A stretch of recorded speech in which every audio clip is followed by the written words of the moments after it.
인성을 가지셨기 때문에 우리의 죄를 씻어주기 위해서 십자가에 달리실 수밖에 없고 그 일을 위해서 오셨다고 말씀했는데, 베드로가 예수님이 이제 주는 그리스도시요 하나님의 아들이십니다 라고 고백할 때에 얼마나 기뻤는지, 이것을 너에게 알게 하신 분은 네가 아니야, 하늘에 계신 아버지시다.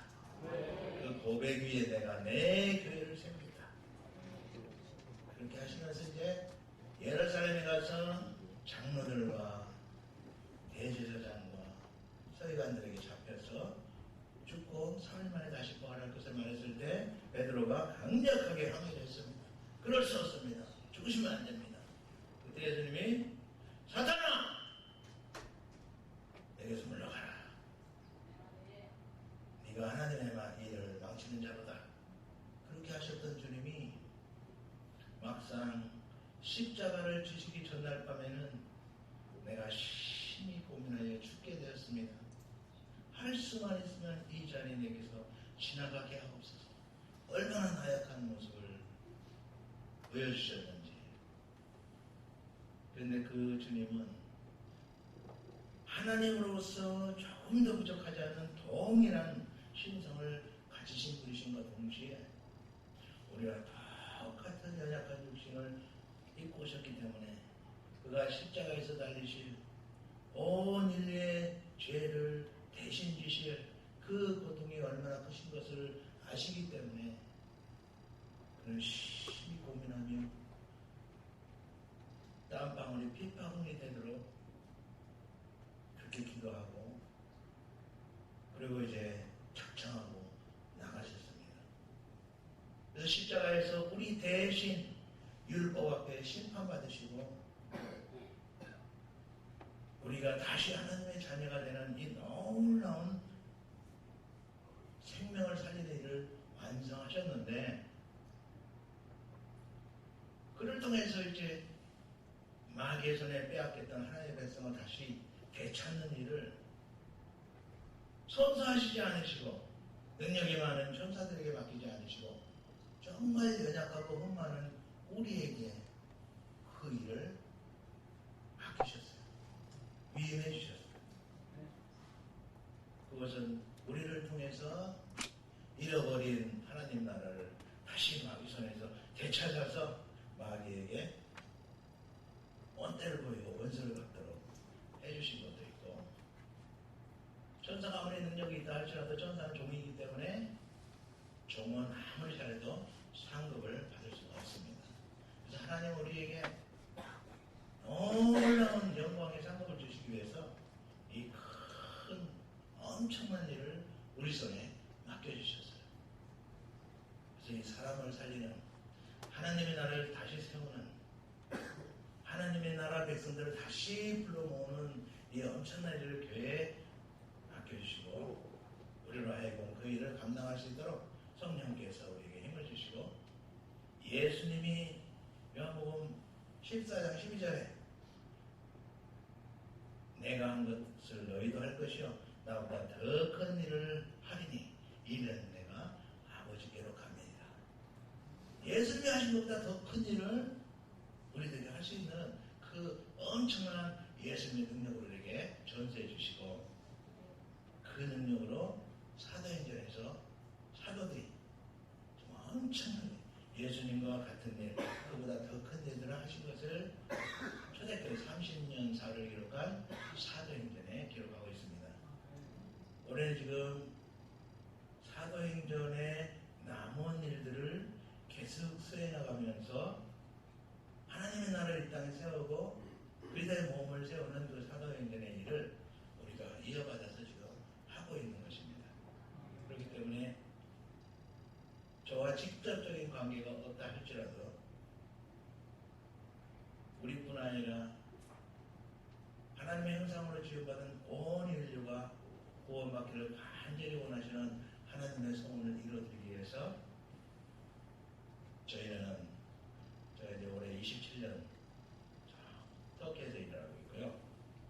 여러분들도 그것을 보시면서 하나님께서 어떻게 일하시는가 하는 것을 앞에서 잠깐 한 10분 정도 보시고, 그리고 하나님 말씀으로 우리 필요한 말씀을 주시라 믿고 하나님 말씀으로 큰 힘을 받고, 그리고 시험부 인생을 살아가는 우리에게 가장 가치 있는 이 세상에 사는 이유를 찾는 시간이 되기를 기대합니다.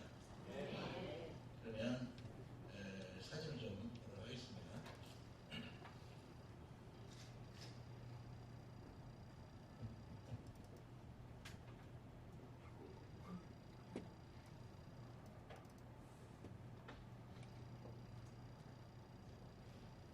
좀 희미하죠? 보이세요? 저희가 하나님의 은혜 가운데 정말 이 터키 땅에는 이 적당한 건물을 얻어서 세를 지고 쓰기가 어렵습니다. 왜냐하면 알라의 축복이 끊어진다고 해서 세를 이 기독교 예배드리는 것으로 주질 않아요. 그래서 이제 기도하던 가운데 하나님께서 50년 된 작은 주택을 하나 구입하게 하셔서 그곳에서 이제 예배를 드리고 있는데, 성도들이 가난하고 우리도 이제 기본적으로 어떤 필요를 직접적으로 이렇게 요청하거나 하는 것을 그 많은 믿음 선교를 하고 있기 때문에 기다리고 있었어요. 근데 기다리도 수리할 수 있는 그런 어떤 물질이 주어지지 않기 때문에 저것을 볼 때마다 이제 굉장히 마음이 심란했습니다. 보시면 굉장히 심란하죠. 지금 TV가 잘 안 보이는데. 그래서 그렇게 기도하고 있었는데 하나님의 응답은 우리가 전혀 생각할 수도 없는 방법으로 우리의 기도를 응답하셨어요. 우선 이 주민은 성경이 서문합니다. 터키에서 세 번째 큰 도시로서 인구가 450만이에요. 그리고 시청에 일하는 직원만 2만 명이 넘습니다. 그리고 이 시청에서 일하는 많은 파트가 있지만 그 중에서 이 수리하고 또 건축하고 하는 파트가 있는데, 거기에서는 국가에 속한 것, 학교, 보건소, 회계사원도 국가에 속해 있습니다. 그래서 회계사원에서 일하는 모든 2만 명이라고 하는데 그 사람들은 다 국가 공무원이에요. 근데 우리가 이제 이것을 해결할 수가 없다 그랬더니 특별한 과정은 참 중요한 내용들이 있는데 그것은 생략하고 일단 와서 이제 해주게 되었는데, 이것을 해준다는 건 도저히 있을 수가 없는 일입니다. 왜냐하면 우리는 국가에 속한 그런 건물이 아니기 때문에 그들이 불법을 행하면서, 그러니까 회교사원을 수리해준다고 물자와 인력을 동원해가지고 와서 교회 부분을 수리를 해주는 거예요. 그래서 전체를 다 수리를 해주겠다고 이렇게 약속을 받고 수리를 시작했습니다. 넘겨주세요. 저렇게 이제 쭉 넘겨주세요. 그래서 이제 감사패를 해줬고요. 그리고 나서 이제 신고가 들어가지고 그들은 철수할 수밖에 없었어요. 왜냐하면 회계사원은 해줄 수 있지만 개인적인 그런 공무를 수리해줄 수 없기 때문에 결국은 신고가 들어가가지고 전체 수리를 해주기로 했던 것을 다 해주지를 못하고 그래도 많이 필요한 것들을 해주고 그리고 이제 갔습니다. 근데 올해 그들이 다시 우리가 부른 것도 아니고 다시 와가지고 우리가 해줄 것이 있느냐. 그래서 이제 사람들이 이제 교회니까 반항심으로 막 낙서를 여기저기 막 이렇게 찌그리는 거 있잖아요. 글씨 쓰고 막 그런 것들을 많이 해놨고, 또 이제 오래된 건물이기 때문에 이 벽들이 이렇게 막 부서지고 이렇게 흉측하게 이렇게 발린 것이 떨어져 나가고 그래가지고 이것 좀 해주라. 그랬더니 이제 와가지고 해주기를 시작한 거예요. 좀 해보세요. 저렇게 이제 수리하는데 굉장히 많은 인력들이 와가지고 사주를 일을 해준 거예요. 무료로, 완전히 무료로. 근데 저기는 이제 옥상인데 옥상에 벽도 다시 발라주고 그리고 바닥도 타일을 다 깔아주고 그리고 계속 그 실내도 벽을 다시 발라주고 그리고 칠도 해주고 쭉 돌려보세요. 저 창문 같은 거 이렇게 칠하는 것이 보통 어려운 게 아니거든요. 우리가 요구한 것이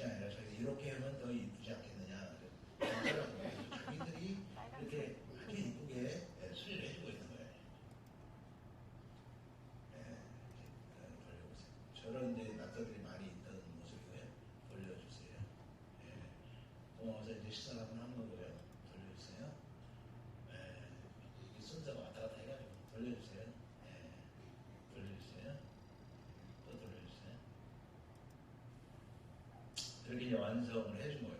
저기 보면 이제 저 글씨가 뭐냐면 칠리 성원학교회라고 쓴 간판입니다. 우리는 주위 사람들이 우리가 있는 것이 굉장히 불편한 거예요. 그래서 우리를 이제 거기서 떠나도록 하기 위해서 진정서를 받아가지고 그 교회가 여기 있으면 안 되겠다 하고 주민들이 이제 진정서를 보장을 받고 있는 상황이었는데 이렇게 이제 시청에서 와가지고 해주기 시작했고 그리고 우리가 소속되어 있는 시일리 구청에서 시일리 구청이 한 30만 정도 사는 그런 군데 그 부구청장이 저 간판을 해가지고 우리에게 선물로 준 거예요. 그래서 우리는 저것을 달 수 있는 그런 용기가 없고 지금 그렇지 않은데 주위 사람들이 따가운 시선으로 우리를 보고 있는데 저걸 달 수가 없다 그렇게 이렇게 보관만 하고 있었는데 때를 따라서 이분들이 와가지고 저걸 달아준 거예요. 그래서 이런 과정들을 이제 주민들이 다 봤잖아요. 4주 동안.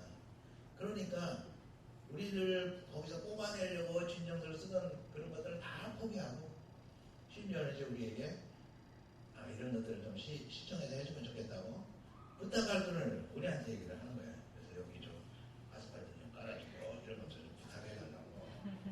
그래서 이제 우리는 그런 모든 장애 요소들을 다 하나님께서 제거해 주셔서 이제는 정말 우리가 너무 이렇게 숨으면 안 되겠다. 그래가지고 저기다가 이제 시험적으로 시작했는데 그런 성경하고 좀 더 책자들을 이제 거기다 진열하기를 시작했습니다.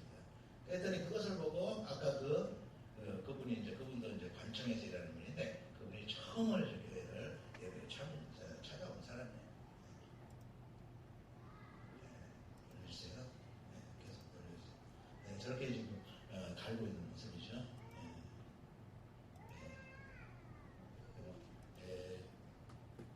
그런데 정말 감사한 것은 이 시청 직원들뿐 아니라 이주민 시에 있는 사람들이 이 시청에서 관리하는 인터넷 사이트가 있어요.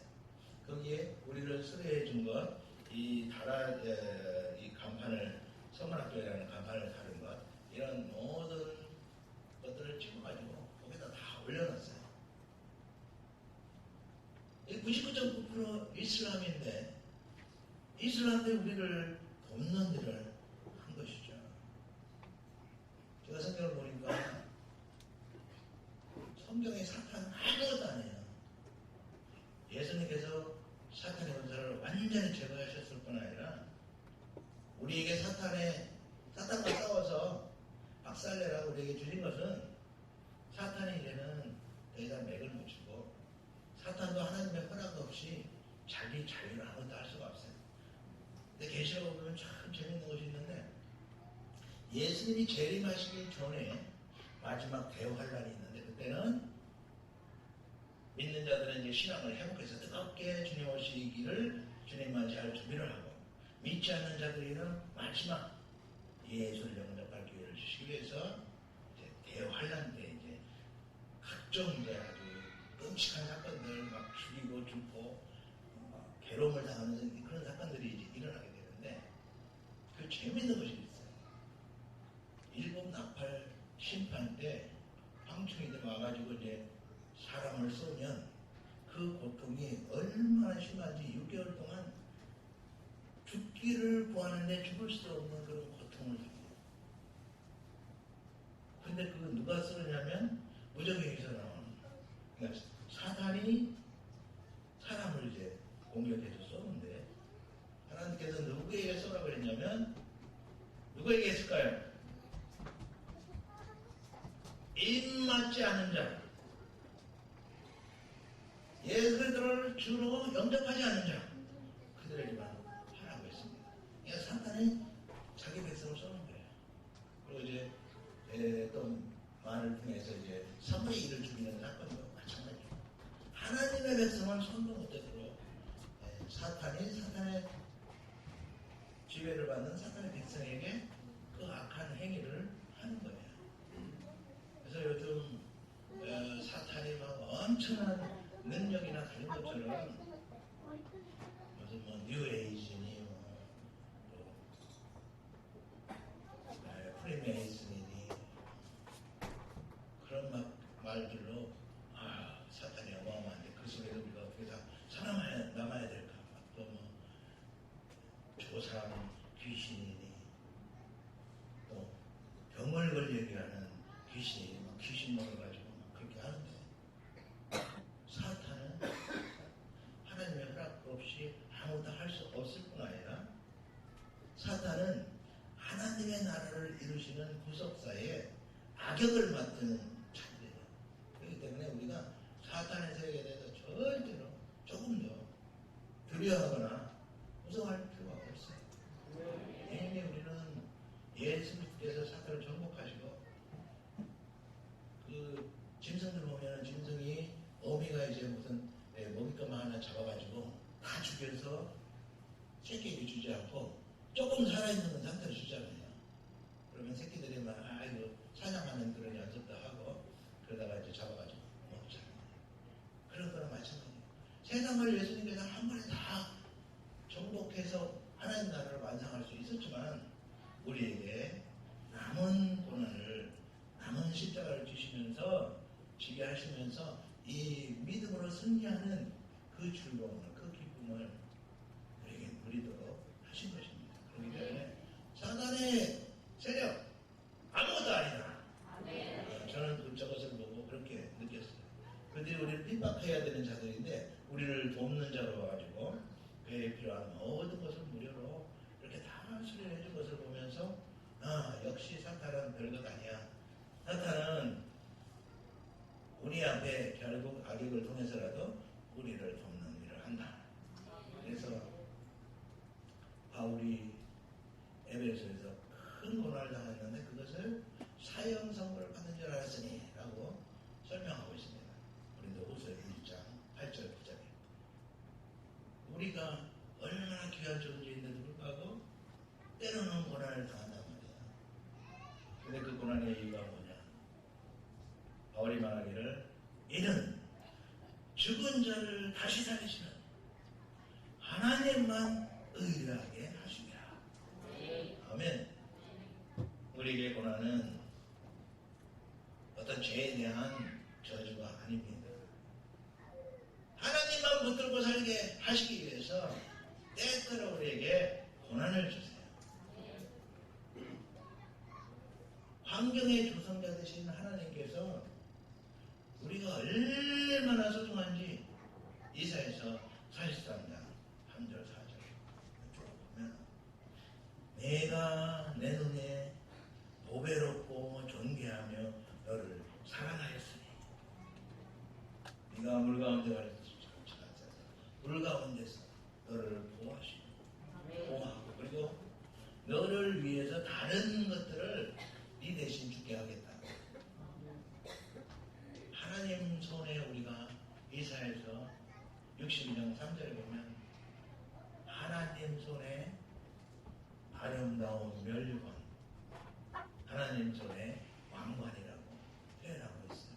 하나님이 우리 없으면 아무것도 아니에요. 하나님도 세상을 말씀을 창조하셔서 뭐예요? 그의 백성이었고 그의 자녀가 아무리 억만장자면 뭐합니까? 물려줄 상속자가 하나님도 마찬가지예요. 이 우주 만물이 얼마나 신비로웠습니까? 은도 금도 다 내 것이라고 모든 것이 다 내 것이라고 하신 하나님이 그걸 물려줄 상속자가 없으면 무슨 소용이 있어요? 우리가 바로 하나님 나라의 상속자인데 상속자를 다 죄로 말미암아 사탄에게 빼앗겼기 때문에 그들을 다시 되찾는 방법은 우리와 하나님 사이에 막혀진 죄의 담을 제거하는 길밖에 없었어요. 그래서 예수님께서 우리 대신 죄의 담을 허시기 위해서 십자가에 달리시고 우리를 다시 하나님의 자녀로 회복시켜 주신 것입니다. 그렇기 때문에 하나님이 우리를 위하시면 누가 우리를 대적하리요? 우리가 어마어마한 존재입니다. 오늘 말씀 몇 절이죠? 사도행전 19장 20절. 사도행전은 초대교회 30년사를 기록한 책입니다. 예수님께서 하늘로 승천하시면서 교회를 세우는 일, 하나님 나라를 다시 회복하는 일을 제자들에게 맡겨주셨어요. 첫 번째 교회에 맡겨주셨어요. 사도행전 1장 8절에 보면 기다려! 성령을 받을 때까지. 너희가 성령을 받으면 그때서 이제 내가 권능을 받고 예루살렘과 요것은 사도행전 1장에서 7장까지의 내용인데 2년간의 사역입니다. 온 유대와 사마리아 요것은 사도들이 아니라 성도들이 스데반 집사의 핍박을 통해서 성도들이 견딜 수가 없어가지고 사방으로 흩어져서 성도들이 14년간 간대마다 교회를 세우는 역사를 기록한 것입니다. 8장에서 10장까지 땅끝까지 이것은 13장에서 28장까지 사도 바울을 중심으로 이방 땅을 다니면서 복음을 전하는 내용이에요. 그런데 이들이 가는 데마다 엄청난 복음의 역사가 있었던 그 원동력이 무엇이었을까? 우리가 이제 갈수록 교회가 식어지고 옛날에는 우리가 이제 성교사를 갈 때쯤에는 개척교회마다 봉사하려고 사람들이 몰려들고 그리고 교회를 시작하면 사람들이 모여들고 그랬는데 지금은 2층 교회들은 다 무너지고 개척은 꿈도 못 꾸는 그런 시대가 되었는데 그 이유는 또한 무엇일까요? 초대교회 성도들은 정말 이 믿음 때문에 헐벗고 굶주리고 힘들어도 이 하나님의 나라를 위해서 이렇게 뜨거운 열정과 기쁨으로 섬겼는데 그 이유는 무엇일까요? 그에 대해서 사도행전은 우리에게 해답을 주고 있습니다. 예루살렘에 교회를 세우는 일을 제자들이 감당하는데 그 제자들이 감당하면서 수많이 몰려들었어요. 그래서 제자들이 말하기를 우리는 기도하는 일과 말씀 전하는 일에만 전무하고 나머지 너희들이 좀 했으면 좋겠다. 그래가지고 이제 7 집사를 뽑잖아요. 그러면서 이제 예루살렘 교회가 완성됐어요. 이제는 다음 단계로 나가서 흩어져서 복음을 전해야 되는데 그것을 안 하고 있는 것이죠. 그런데 예루살렘 교회가 그렇게 2년 동안에 수많은 교회로 성장한 이유에 대해서 사도행전 6장 7절에 이렇게 말씀하고 있어요. 하나님의 말씀이 점점 왕성하여 예루살렘에 있는 제자들의 수가 더 심히 많아지고 허다한 제사장의 무리도 이 도에 복종하니라. 셀 수 없이 많은 사람들이 주 앞에 왔을 뿐 아니라 제사장들, 구약의 제사장, 예수를 부인하고 십자가에 못 박게 했던 그 제사장의 무리도 이 도에 복종하니라. 그 이유는 말씀이 점점 왕성하여 하나님의 말씀이 점점 왕성해서 이런 역사들이 일어난다는 것이죠. 교회의 부흥은 하나님의 말씀에 달려있습니다.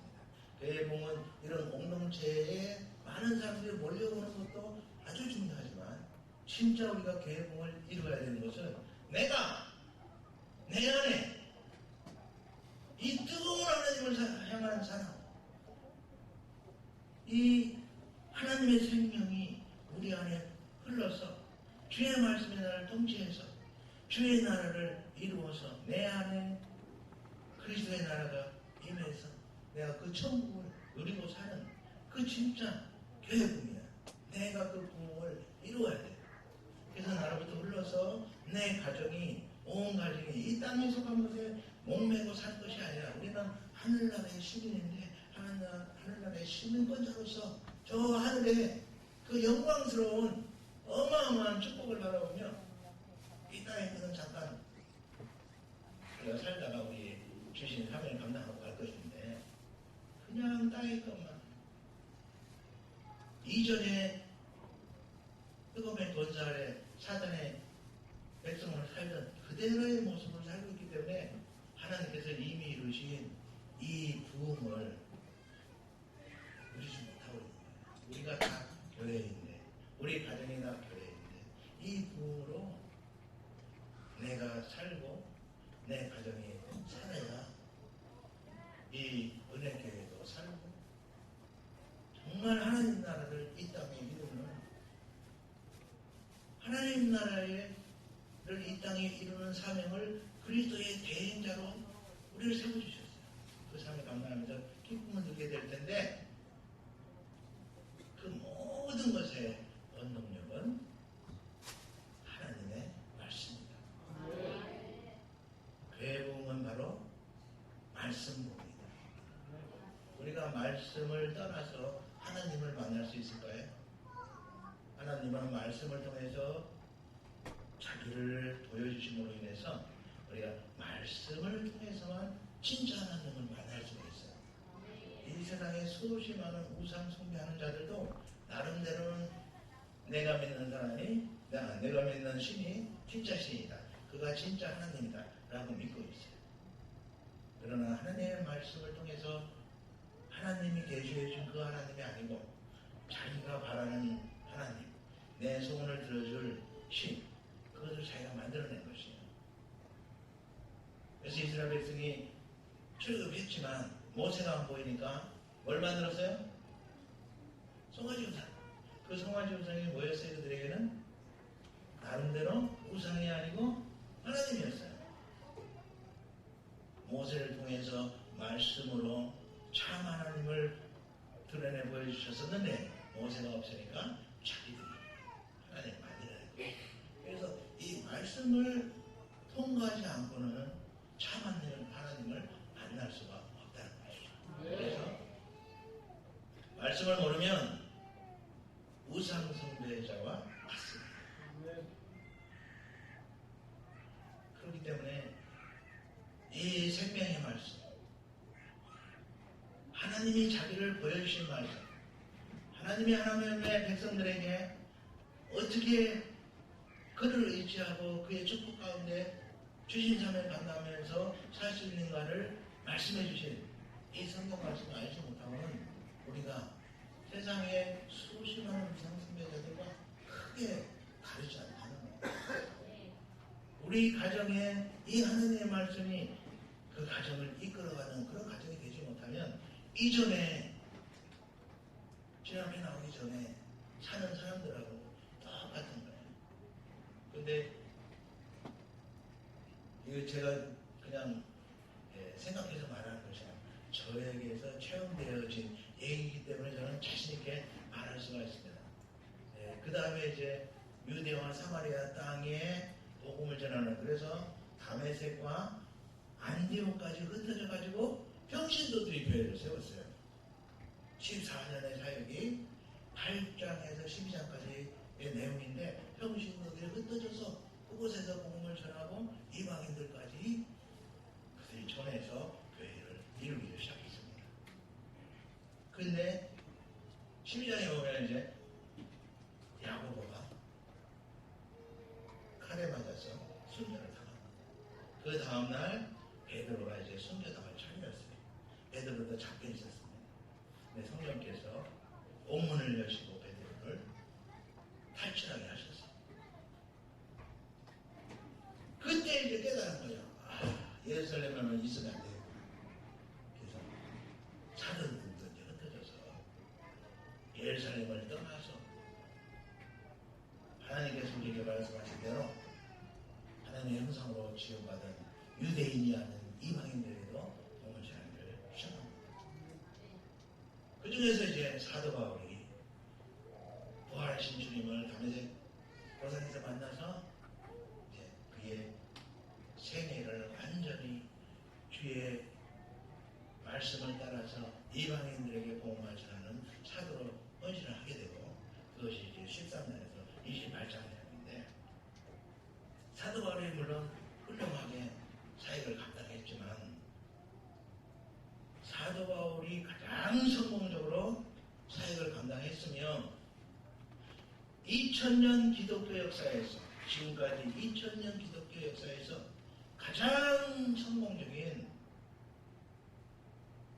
교회 개척의 모델이 오늘 읽은 말씀으로 요약해 준 것입니다. 사도행전 19장은 에베소에 가서 바울이 복음을 전하는데 처음에는 회당에 들어가서 3개월 동안 전합니다. 애들 대적자들이 생겨난 거예요. 그래서 그의 말씀을 따르는 제자들만 따로 세워가지고 날마다 드란노 성원에서 2년 동안 복음을 전하게 되었습니다. 2년 동안 바울이 복음을 전한 결과 전 아시아가 유대인들은 헬라인들은 주의 말씀을 듣더라. 엄청난 복음 확산이 이루어졌죠. 그 다음에 에베소의 부흥은 말할 수가 없습니다. 그냥 이렇게 예수 믿고 돌아온 정도가 아니라 그의 삶들이, 에베소는 그 당시에 세계에서 5번째 큰 도시로서 정말 엄청난 그런 도시였는데 이 도시가 완전히 바뀌어버렸어요. 이 복음으로 그 이전에 복음을 거부할 수 있는 많은 조건들이 있었는데 그것들까지도 완전히 바뀌어버렸어요. 그래서 이 제자를 양육해서 하나님 말씀으로 무장해주는 것, 성도 양육이 교회에 정말 완전한 교회복음을 이루었다는 것이죠. 그것은 교회의 정체성이고 사명입니다. 이것은 목사님이 혼자 하시는 것이 절대 아니고 성도들 하나하나가 다 말씀다역자예요. 복음의 제사장이며 왕같은 제사장이에요. 나 혼자 그냥 잘 믿으면 되지? 아닙니다. 하나님께서 만세전에 택한 하나님의 백성을 하나님께로 인도해서 그리스도의 몸이 되게 하는 것이 우리의 사명이에요. 그것을 위해서는 내가 배워야 돼요. 그리고 내 안에 복음으로 충만해야지 나에게서 흘러갈 수가 있는데, 그것을 위해서 우리가 열심히 말씀을 배우고 또 연습도 해야 돼요. 연습도 하고.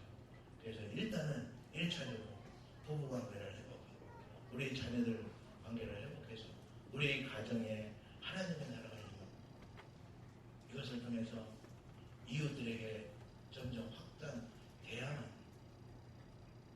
이미 그리스도의 나라로 옮겨진 자, here and now, 지금 이미 임한 하나님의 나라를 우리가 누리고 살아야 됩니다. 그 누리고 사는 교회복음은 무슨 복음이라고요? 교회복음은 곧 말씀복음이다. 내가 말씀을 소유한 만큼 내 안에 부흥이 일어나기를 시작합니다. 그리스도를 소유한 것은 곧 말씀 소유예요. 말씀을 소유하게 되면 걸어가면서도 누워서도 잠을 깨며 진리 안에서 하나님과의 소통의 시간이 얼마나 행복한지. 저는 눈을 뜨자마자 가장 이쁜 얼굴로 하나님 앞에 손을 들고 나의 주 나의 하나님, 내가 주 예수를 믿습니다.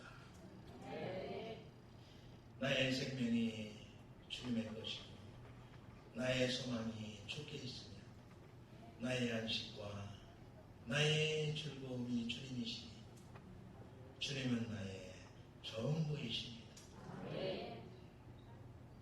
신앙 고백과 함께 말씀을 묵상하는 거예요. 말씀 소통을 하는 거예요. 그러면 그리스도의 생명이 내 안에 확 채워지기 시작합니다. 그러면서 이제 삶이 무슨 결단으로 됩니까? 큐티가 무슨 말장난을 하면서 쓰는 것이에요. 하나님이 우리를 그의 은혜로 구원하셨듯이 하나님의 나라를 사는 이 성화의 복음도 하나님께서 우리를 이끌어 가시는 거예요. 이끌어가되 하나님이 우상들처럼 신기한 것을 보고 그렇게 해서 하는 것이 아니라 생명의 말씀인 우리에게 주신 이 말씀이 우리 속에서 그것이 양식이 되고 그 말씀이 우리를 지배하게 되고 그 말씀의 통치를 받게 되기 때문에 우리의 삶이 저절로 변화되는 거예요. 저는 우리 집사람이 항상 당신하고는 무서워서 못 살겠다. 진짜요. 이혼을 좀 해달라. 근데 선배사가 이혼하면 끝장이잖아요.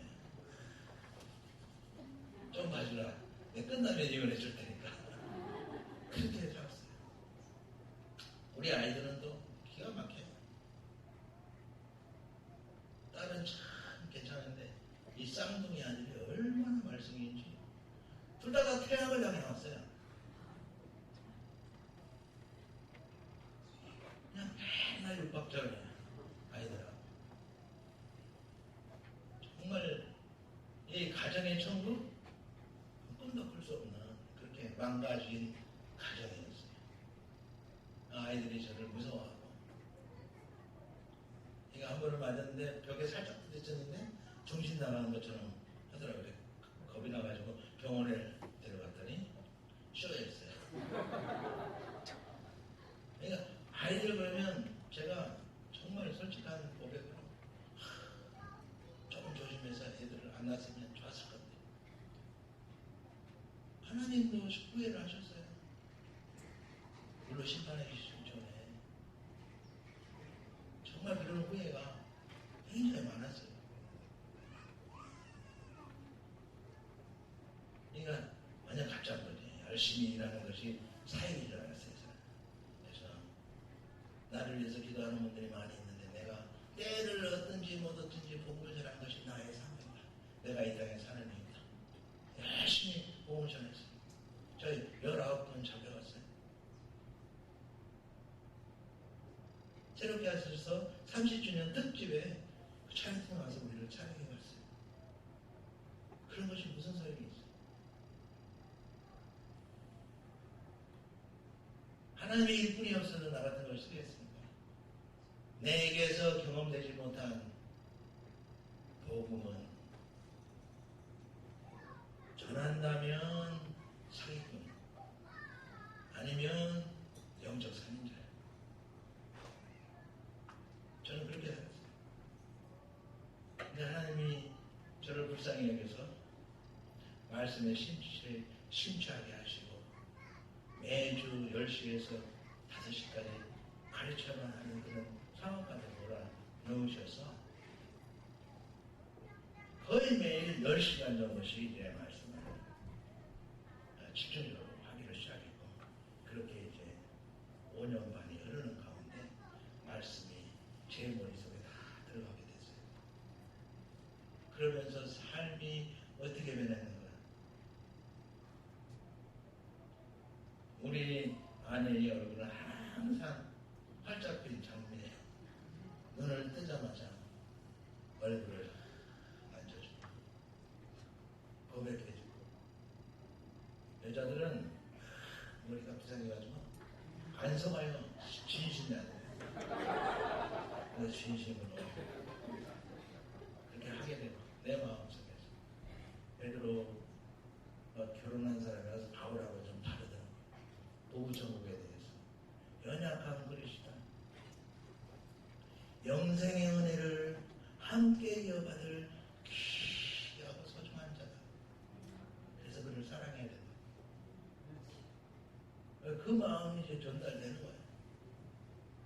그래서 제가 30년 동안 우리 집사람이 해주는 밥을 얻어 먹었는데 내가 최소한 양식당 1년은 해주겠다.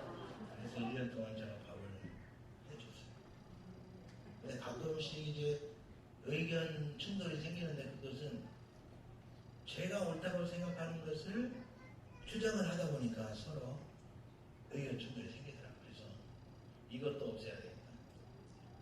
그래서 큰 일은 내가 결정하고 작은 일은 당신이 결정하시고 큰 일은 두 가지인데 예수님이 죄임하는 것과 세상이 망하는 것. 그것은 내가 결정하겠다.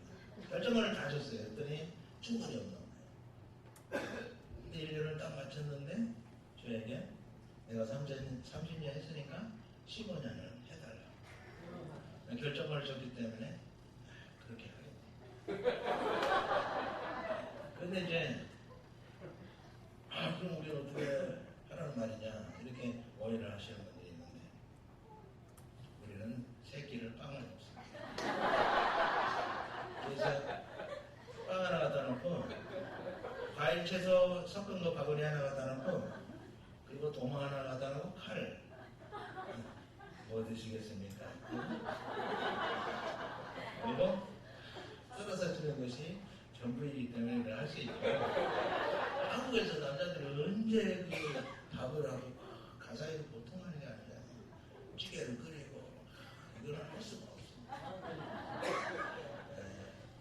제가 이렇게 위해 주니까 제가 받는 게 더 많은 거예요. 내가 해준 만큼 환한 미소로 돌아오기도 하고 그가 행복한 모습을 보니까 제게 오히려 기쁘고 행복하고 남자는 아내가 행복하면 행복한 거예요. 맞죠?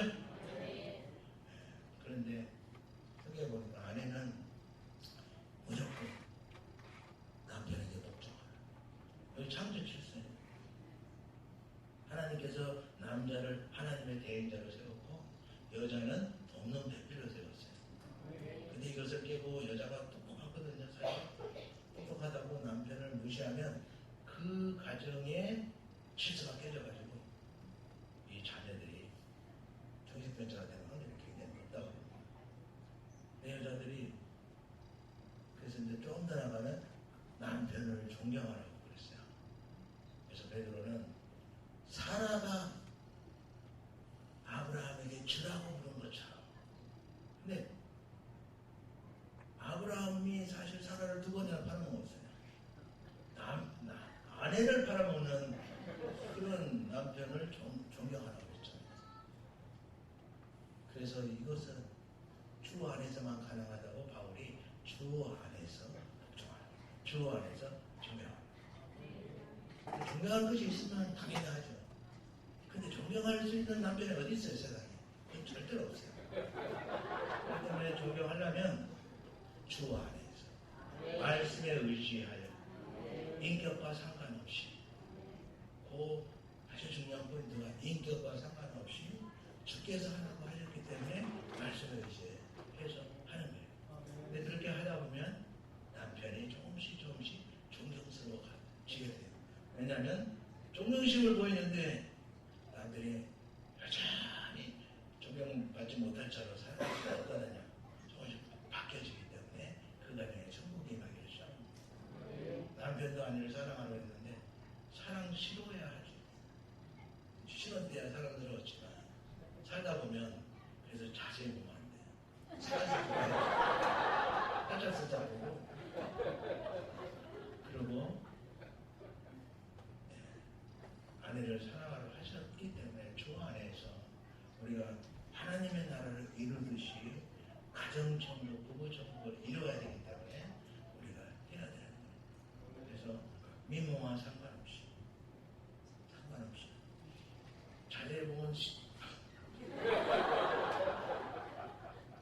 자세히 보면 시험 들 수 있으니까 슬쩍 첫 번째 우리가 정복해야 될 고지가 바로 부부죠. 그 다음에 자녀죠. 정말 성질로 하다 보니까 점점 관계가 깨지는 거예요. 그래서 얼마나 지혜로운 말씀을 주셨는지 자녀를 노엽게 하지 말아요. 자녀도 하나님께서 우리에게 그 보배로 피로 사신 하나님의 백성이고 하나님의 자녀거든요. 우리가 말씀으로 잘 양육해서 하나님의 백성이 하나님의 자녀가 되게 해야 돼요. 소중한 존재란 말이죠. 그래서 내 성질 들어가면 절대 안 돼요. 내 기대에 어긋났다고 해서 아이들에게 왜 났을까 이런 오해감을 같이 가지고 잘 해야 됩니다.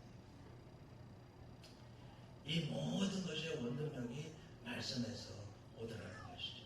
그래서 우리가 말씀을 알고 싶은데 잘 모르잖아요. 읽어도 무슨 말인가 모르고 그거는 여러분이 그 수준이기 때문에 아까 초등학생에게 대학 못 들어가서 좀 알겠어요. 그런데 최고의 교사, 그분이 성령님이세요. 성령님은 예수의 말씀, 하나님의 말씀을 우리에게 깨닫게 하시고 생각나게 하시기 위해서 우리의 도울자로 오셨어요. 그거에서 성령께서 말씀의 영이시고 진리의 영이시고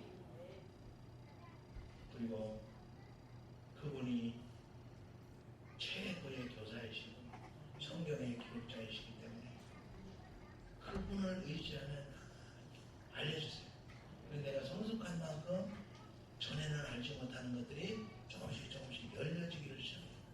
그렇기 때문에 성경을 사모하면 성령께 기도하면 성령께서 알려줍니다. 저도 완전 독학이에요. 뭐 여기 한국처럼 누가 가르쳐 주는 데도 없고 또 무슨 자료가 있어도 참고할 만한 것도 없었지만 내가 말씀만 붙들고 내가 가르쳐야 되는데 내가 은혜를 받아야 되는데 이거 어떻게 해야 됩니까? 가르쳐 주세요. 근데 놀라운 것은 정말 우리가 성령을 의지해서 그분께서 최고의 교사께서 가르쳐 주시는 것에 귀를 기울이면 반드시 우리에게 소중한 진리들을 가르쳐 주시기를 시작해요. 내가 유치원생 수준이면 유치원생 수준으로 가르쳐 주시고 이제 성숙해서 고등학교, 대학교 수준이 되면 어마어마한 사실들을 우리에게 깨닫게 해주세요. 그렇기 때문에 내가 좀 몰라도 그건 넘어가면 돼요. 나중에 나에게 가르쳐 줄 거니까 어차피. 그때 가서 알아야지. 지금만 모른다면 뭐 이것저것 찾아보고 그러면 국민학생이 성교육을 공부하다고 배우려고 하는 것과 같이 우리의 수준이 아직 안 맞는 거예요. 그래서 성령께 의지하고 말씀을 사모하고 읽다 보면 우리에게 깨달아 주십니다. 그리고 이제 최고의 교사를 만들면 더 좋겠죠. 그래서 우리는 그게 아까 안 보여줬던 것 같아요. 우리는 계속 성도들을 가르치고 있는데 성도들이 이 말씀으로 채워가니까 전에는 막 중간에 오고 왔다가 중간에 가고 그러던 사람들이 1시간 전에 와서 섬기고 그리고 이 말씀이 차니까 이것을 어디 가서 가르쳐줘야 되겠는데 가르쳐줄 데가 없으니까 이렇게는 지금 성도들이 적잖아요. 그러니까 자기 아들이 3,000km 떨어져 있는데 사는데 거기 가서 아들에게 요한복음을 가르쳐주고 그리고 가르칠 사람을 찾기 위해서 전도대장들을 정해놓고 기도하고. 근데 여기 한국에는 천지잖아요. 먼저 가정에서 이 말씀을 가지고 아마 우리 가정이 그리스도께서 통치하시는 축복된 가정이 될 수 있도록 이렇게 기도하면서 말씀합니다. 그래서 너무 복잡하게 막 깊이 하려고 할 필요가 없이 그래서 저는 가장 쉽고 짧고 즐겁게 즐거움이 없으면 하기 싫거든요. 아이들이 야 공부하자면 다 도망가죠. 그러니까 과일을 넣고 아주 쉬운 거 그 아이들의 눈높이에 맞춰서 너는 예수님의 누구라 생각하니? 복음은 뭘까? 믿음은 뭘까? 구원은 뭘까? 이거 물어보면 거의 대부분의 성도들은 모르더라고요. 알 것 같은데 딱 대답을 해보라고 못해요. 그래서 그냥 쉬고 짧고 즐겁게 이거를 첫째 우선을 삼고 두 번째는 한 번 잘 가르치다고 끝나는 게 아니에요. 그래서 단순, 반복, 지속 이렇게 하다 보면 자기도 모르게 막 쭉쭉쭉쭉 하는 것을 느끼게 돼요. 그래서 저도 독학이지만 매일 한 장씩 읽더라고요. 그러다 보니까 한 달이면 한 권의 성경이 다 끝나면서 그 안에 있는 내용들이 저에게 다 이렇게 들어오기를 시작해요. 이렇게 해서 저도 성경을 배우게 됐고 지금은 이제 한국에서는 조금 덜하지만 유럽이나 중동에서는 많은 곳에 가서 강의도 하고 박사학위 받은 수준급 사람들도 저에게 공부를 하면서 너무 재밌다고 밤새도록 이렇게 며칠씩 하고 한인교회는 말씀제는 하러 갔는데 어떤 하루는 더 플러스 요구해서 하게 됩니다. 그래서 아주 기쁘게 이렇게 새 삶을 살게 되었는데 그 모든 것은 바로 말씀이다. 그래서 지금은 당당하게 말할 수 있습니다. 나는 천국을 누리고 있다. 천국이 뭘까요? 천국은 예수 그리스도십니다. 예수 그리스도를 소유한 만큼 우리는 천국을 누리고 살 수가 있어요. 예수 그리스도가 내 십자가를 졌다 그 정도가 아니고 우리의 세밀한 부분까지 다 오죽하면 우리의 머리들까지 세심받아 있다고 했겠어요. 그리고 지금 천당에 가서 우리와 떨어져 있는 분이 아니고 세상 끝날까지 항상 너희와 함께 하시는 거죠. 지금 천상에서 지금도 예수님은 산중식을 수행하고 계세요. 그 주님과 깊은 진리의 소통이 이루어질 때 우리는 그분을 소유하고 그가 내 안에 내가 그 안에 사는 상호 소유를 이루어가는 만큼 우리는 천국을 누리며 살 수가 있습니다. 그 모든 것이 말씀을 사모하고 말씀 충만해서 말씀 통해서 이루어집니다. 여러분, 우리와 하나님 사이에 유일한 관계를 이루어가는 그 유일한 수단이 바로 성경 말씀입니다. 말씀에 충만해서 천국을 누리는 여러분 되시기를 간절히 바랍니다. 기도하겠습니다.